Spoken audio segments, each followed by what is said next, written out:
In the pointing experiment, we begin by directing our attention outwards, observing that everything we see has shape and colour. Everything is a thing.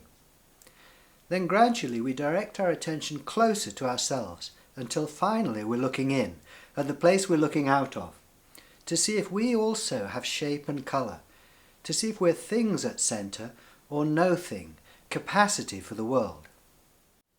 Point at something in front of you and notice its colour and its shape. It's a thing. Bring your finger down a little and point at something else and notice its colour and shape. It's a thing as well. Now point down at the floor. I can see shades and patterns there in the carpet. Now point at your foot and notice its colour and shape. It's a thing as well. Bring your finger up your body and point at your knee. You can see the colour and shape of your knee, another thing. Bring your finger further up and point at your torso. Observe the colours and shapes there. It's a thing as well. Now bring your finger out in front of you and point back at the place where others see your face, the place you're looking out of.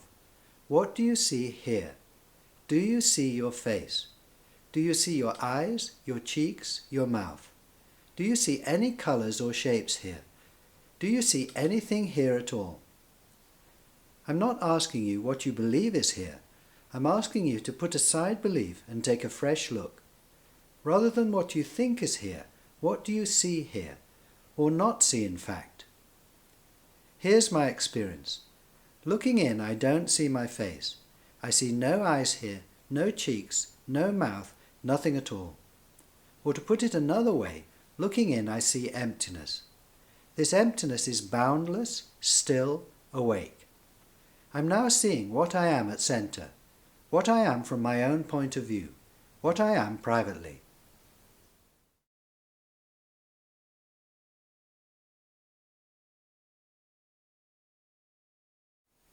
I'm now going to guide you through an extension of the pointing experiment. This involves pointing in and out at the same time, two-way pointing. This indicates that the space at centre isn't just empty, it's also full. Looking in, I see the emptiness here at my centre, but I cannot see this emptiness without at the same time seeing what's filling it, my view out. This emptiness is now filled with my hands, the room beyond, and with various sensations, sounds, thoughts and so on. I find no boundary between the space here and the world there. My faceless consciousness merges with and becomes the world. Privately, I am the world.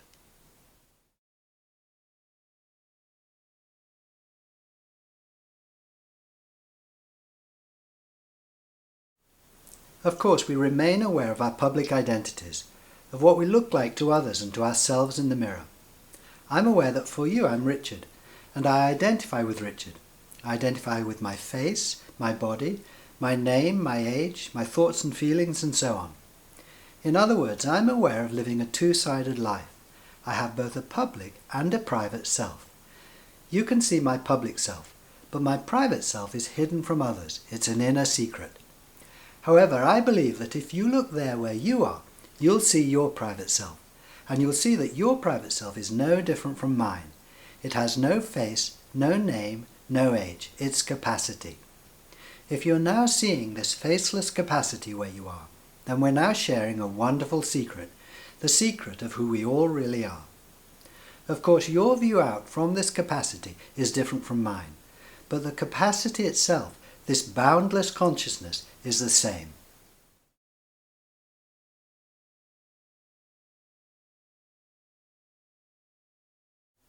Seeing that privately your space for the world is a different view of yourself from the normal view, the view of yourself from outside, the view of yourself as a person. Because not many people are yet aware of their private identity, then in a sense it's a new thing, though of course it's not new at all.